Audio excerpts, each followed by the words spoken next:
친구들 안녕하세요. 오늘도 즐거운 날입니다.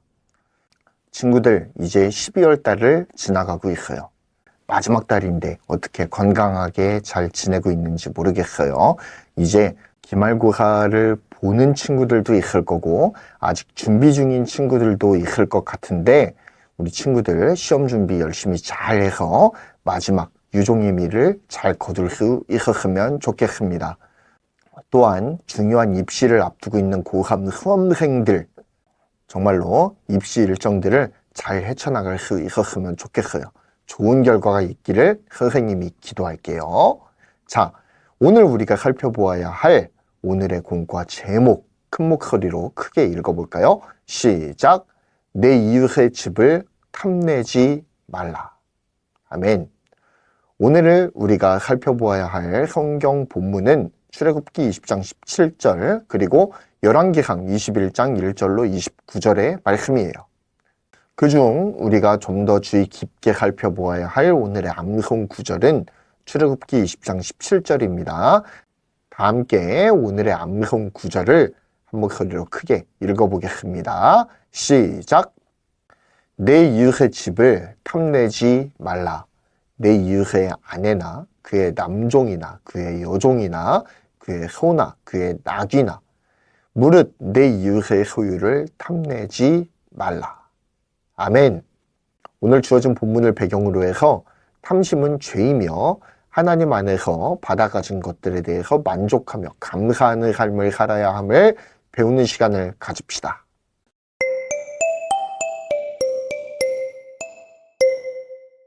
자, 친구들, 우리가 이제 12월 달이 되고 나니까 이 직업 직군 살펴보는 것들이 좀 이제 익숙해질 수도 있겠다는 생각이 들기도 하거든요. 우리 친구들, 그래서 이거에 대해서 조금 건성건성하고 있는 건 아닌지라는 좀 고민을 해보았어요. 그래도 우리 친구들의 미래가 달린 문제인 만큼 오늘도 세 가지 직군을 알아봅시다. 오늘 우리가 살펴보아야 될 직군은 세 가지예요. 보육교사, 원자력 공학 기술자, 그리고 애완동물 미용사, 이렇게 세 가지를 살펴볼 거예요. 자, 일단 첫 번째, 보육교사. 뭘까요? 부모가 요즘은 이제 육아 문제가 좀 이렇게 많은 이슈가 되고 있잖아요. 그래서 부모가 회사를 너무 열심히 다니다 보니까 육아를 좀 돌보기가 힘들 때가 있어요. 매일마다 이렇게 시간 내기가 쉽지는 않거든요. 그럴 때 대신 자녀들을 받아서 돌보고 교육하는 일을 해주는 사람이 바로 보육교사예요. 영유아의 생활 습관을 지도하거나 혹은 건강관리도 해주고요.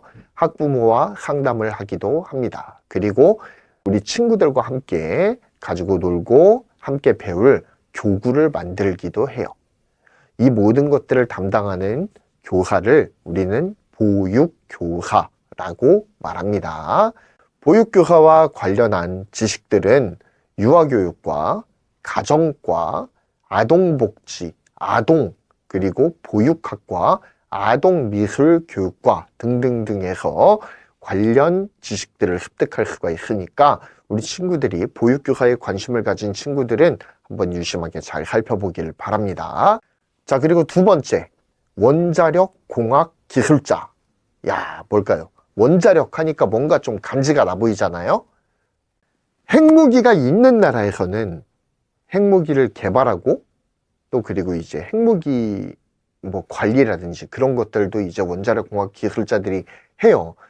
얼마 전에 우리 친구들이 영화를 본 적이 있을까 싶은데 오펜하이머라는 그 영화가 있었죠. 우리 친구들이 그 오펜하이머라는 영화를 본 친구들이 있다면 원자폭탄을 만드는 과정들을 봤을 텐데 오펜하이머가 했었던 작업들이 오늘날로 따지자면 원자력 공학 기술자에 가깝다라고 보시면 돼요. 자, 그런데 오늘날에는 이 핵폭탄 말고도 원자력이 사용되는 분야가 너무 많잖아. 솔직히 말해서 엑스레이, MRI, CT 이거 뭐 이용하는 거예요? 다 원자력 이용하는 거거든. 자, 그래서 방사선 산업이라든지 장비, 의료, 진단, 치료를 목적으로 한 안전하고 경제적인 원자력 에너지를 연구하는 역할을 수행하는 사람이 바로 원자력 공학 기술자들이에요. 또한 방사성 폐기물 처리 방법, 그리고 원자력 발전소의 안전성을 평가하는 업무도 함께 진행하기도 하죠. 자, 그래서 관련 학과는 원자력 공학과가 있고 에너지공학과, 수소에너지학과, 신재생에너지공학과 등등등이 있어요. 자, 그리고 마지막으로 애완동물 미용사. 요즘 애완동물 많이 기르죠. 단순히 예전에는 강아지를 많이 키웠지만 요즘에는 뭐 고양이를 키우시는 분도 계시고, 그리고 털이 있는 뭐 수달 키우시는 분도 보고, 라쿤을 키우시는 분도 보고, 뭐 파충류 키우시는 분도 보고, 굉장히 다양한 애완동물을 키우고 있는데, 이렇게 키우고 있는 애완동물을 목욕시키고 털을 깎고 귀 청소를 해주고 발톱 정리를 해주고 등등등, 이 애완동물의 손질과 관련된 모든 업무를 담당하는 사람이 바로 애완동물 미용사라고 보시면 돼요. 애완동물 행사라든지 아니면 대회에 참가를 해서 애완동물의 아름다움을 부각시키는 업무도 함께 수행을 합니다.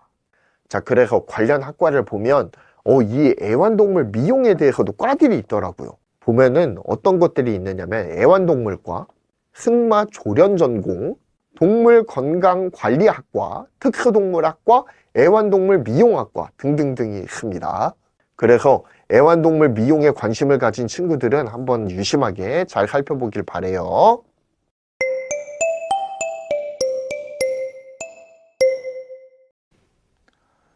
자, 친구들, 이 질문으로 오늘 공과의 본격적인 문을 한번 열어볼게요. 친구들, 혹시 내 곁에 있는 친구가 부러웠던 적 있나요? 그리고 어떤 점이 부러웠는지 한번 나눠보는 시간을 가져볼까요?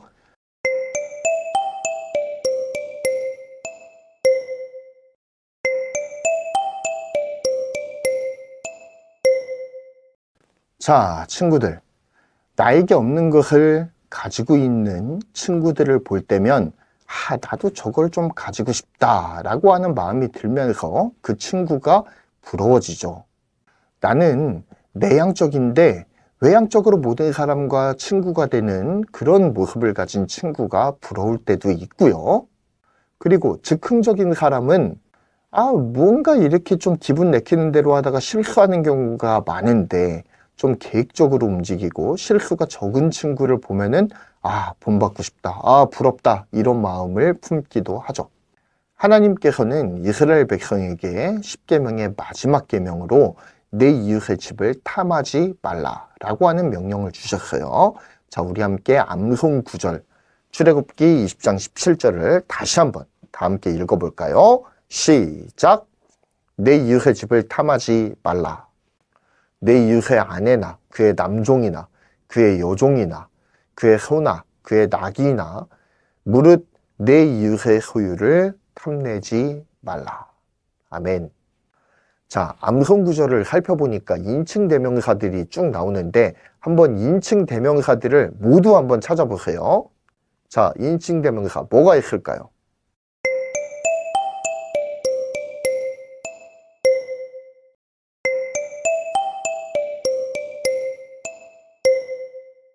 자, 이 암송 구절에서 인칭 대명사, 그러니까 인간이나 아니면 물건을 칭하는 그런 인칭 대명사로 표현된 표현들이 몇 가지가 있죠. 그 인칭 대명사가 몇 가지가 들어갔는지 한번 말해볼 수 있는 친구?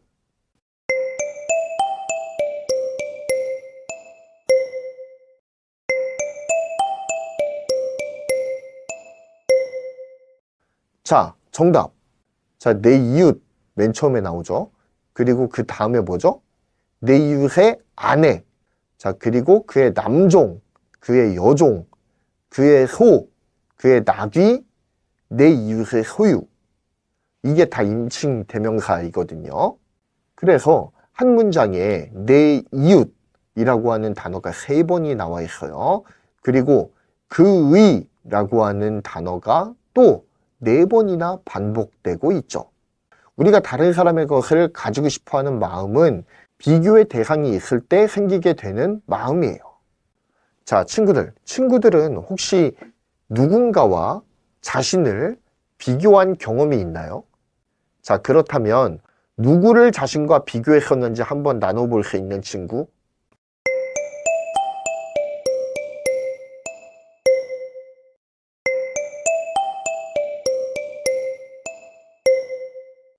예, 맞아요. 욕심이라고 하는 것, 무엇인가 갖고 싶어 하는 탐심은 누군가와 비교를 할 때 생기게 되는 감정이에요.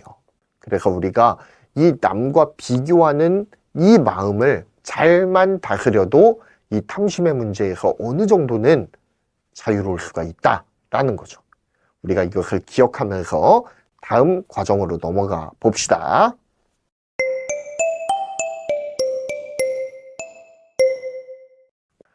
자, 혹시 친구들은 좌우명이라는 게 있나요? 내 인생을 관통하는 나의 좌우명. 그것이 있다면 무엇인지 한번 나눠볼 수 있는 친구. 선생님 같은 경우는 이런 좌우명이 있어요. 도도 말고 덜도 말고 중간만 가자. 어디서 많이 들어본 것 같지 않나요? 그래서 선생님의 삶을 살펴보면은 거의 대부분 이 중간 평균값 안에서 이렇게 왔다 갔다 했던 삶을 살았던 것 같아요. 그래서 친구들은 선생님 같은 이런 뭐 도도 말고 덜도 말고 중간만 가자 뭐 이런 유사한 좌우명들이 있는지 한번 나눠볼까요?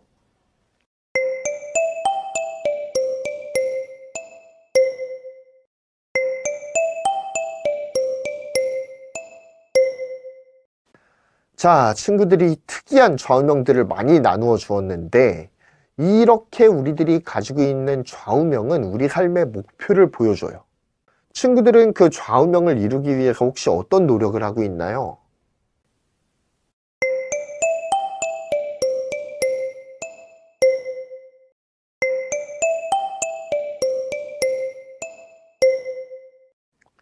자, 친구들.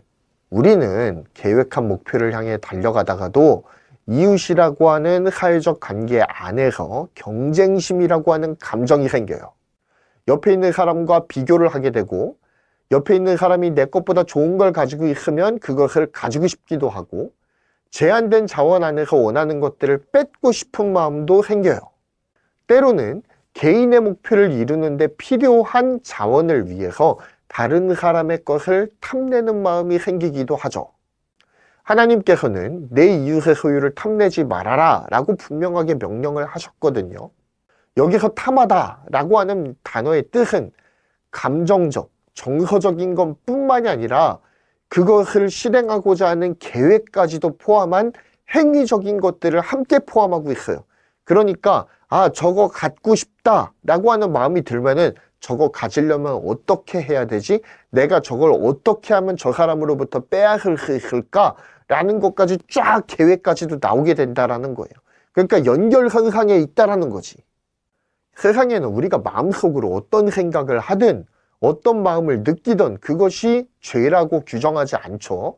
내가 너무 저 사람이 미워가지고 한 대 때리고 싶어. 그런데 실제로 한 대를 때리지는 않았지만 어우 때리고 싶어. 막 이런 마음을 갖는 거는 죄라고 말하지 않잖아요. 그렇죠? 한번 또 다른 예를 한번 들어볼까요? 다른 사람의 재물을 몰래 가져간다 라고 하면은 절도죄에 걸리게 되죠. 그래서 빵에 들어가거나 아니면 상응하는 대가를 치러야 돼요. 자, 그런데 맨날 머릿속으로 생각만 하는 거야. 저거 훔쳐가고 싶다. 저거 갖고 싶다. 저거 어떻게 훔치지? 막 그렇게 생각만 하는 거야.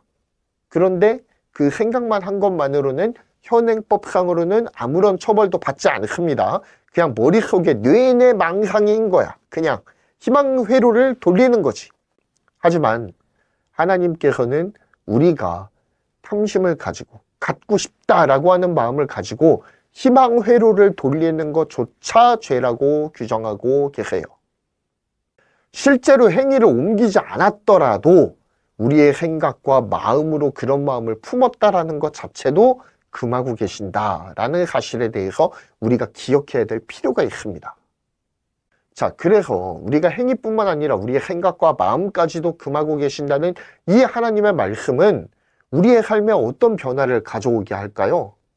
우리가 이것을 인식한다면 아, 마음만으로도 하나님께는 처벌을 받을 수 있구나 라고 하는 이 인식이 우리들의 마음 가운데 박히게 되면 우리의 삶은 어떤 변화를 맞이할 수 있을까요? 한번 나눠봅시다.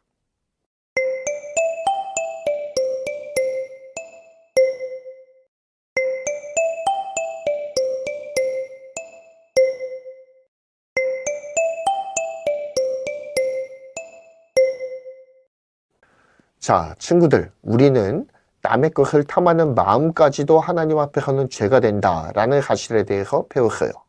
우리가 다른 사람의 것을 탐하지 않기 위해서는 우리의 마음 가운데 하나님으로 가득 채워 넣어야 돼요. 하나님께서 우리에게 주신 것들을 바라보는 것만으로도 배부른 마음이 들려면, 만족하고 감사하는 마음이 들려면은 우리의 마음을 무엇으로 채워야 된다고요? 하나님으로 가득 채워야 된다고요. 우리는 시기나 질투나 아니면은 불만족이라든지 아니면 욕심을 품는 마음이라든지 그런 악한 마음들을 누구나 가지고 있어요. 그렇기 때문에 우리는 그런 악한 마음이 올라오려고 할 때마다 우리는 내 안에 충만한 하나님으로 누르고 참고, 그리고 또한 절제하고, 그 모든 나의 악한 마음들과 싸워서 승리하는 원동력이 바로 우리 하나님이 되어야 할 줄 믿습니다. 그러려면 이렇게 우리의 마음을 하나님으로 가득 채워서 우리의 마음 가운데 수시로 올라오는 이 욕심의 마음들을 제어하기 위해선 어떤 마음이 필요할까? 바로 하나님께서 나에게 주신 것들에 대해서 만족하는 마음이 반드시 필요하다라는 거예요. 그래서 이 시간에는 그 하나님께서 나에게 어떤 것들을 허락해 주셨는가에 대해서 배워보는 시간을 가져볼 거예요. 친구들, 앞에 놓여있는 흰 종이가 있을 거예요. 이 흰 종이 위에다가 하나님께서 나에게 주신 것들 10가지를 적어볼게요. 하나님께서 나에게 허락해 주신 것들, 혹은 실제로 나에게 주신 것들은 무엇인가에 대해서 10가지를 적어보는 활동을 해보겠습니다.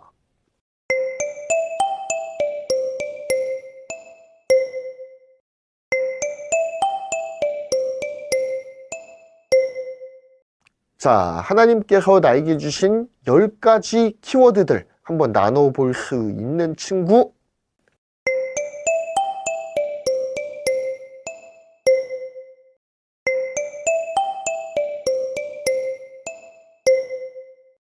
예, 친구들이 재밌는 것들을 많이 적어주었는데, 맞아요. 우리 하나님께서는 우리 친구들에게 귀중하고 소중한 것들을 많이 허락해 주셨어요.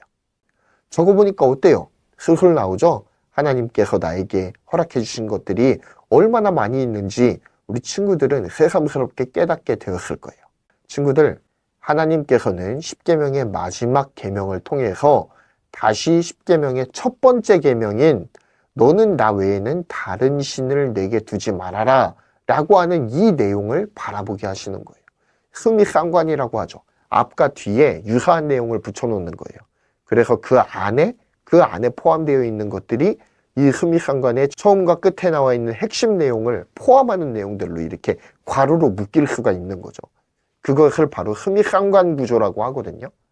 그래서 십계명의 모든 계명은 사실은 이 십계명의 1계명, 앞과 뒤를 장식하고 있는 이 십계명의 1계명, 너는 나 외에는 다른 신들을 내게 두지 말아라, 너는 나만 사랑하거라 라고 하는 이 하나님 사랑에 묶여 있는 것이라고 보면 되는 거예요. 그러니까 부모 공경이 됐든 거짓말하지 않는 것이 되었든 그것이 인간과 인간 사이의 관계의 계명이라고는 하지만 결국에는 하나님 사랑 안에 묶여 있는 카테고리라는 거예요. 무슨 말인지 알겠죠? 그래서 하나님의 백성인 우리가 하나님께서 허락해 주신 이 십계명을 잘 지키기 위해선 뭐가 필요하냐? 바로 하나님과의 관계가 바로 서 있어야지 이 10가지 계명을 모두 하나님 앞에서 지킬 수가 있다라는 거예요. 이 흠이상관 구조를 잘 이해했으면 좋겠어요. 너는 나 외에 다른 신을 두지 말아라 라고 하는 것이 1계명과 10계명의 흠이상관 구조를 이루면서 내가 하나님 안에 거하기 위해서는 우상도 섬기면 안 되고 안식일을 거룩하게 지켜야 되고 부모도 공경해야 되고 이런 것들이 다 하나님 사랑에 포함이 되는 거구나 라고 하는 것들을 반드시 깨달아 알아야 될 필요가 있다라는 거죠. 그래서 우리가 하나님과의 관계를 올바르게 세워나가는 귀한 친구들이 되기를 축복합니다. 다시 한번 기억하세요. 십계명은 하나님께서 우리를 괴롭히거나 혹은 올가매려고 그렇게 주신 계명이 아니에요. 우리에게 복을 주시기 위해서, 하나님도 똑같이 우리를 사랑하시기 때문에 우리에게 함께 사랑하고 함께 공존할 수 있는 방법을 알려주신 놀라운 사랑의 계명이 바로 십계명이다 라는 사실을 우리가 잊지 않길 바랍니다. 기도할게요. 사랑의 하나님, 감사합니다.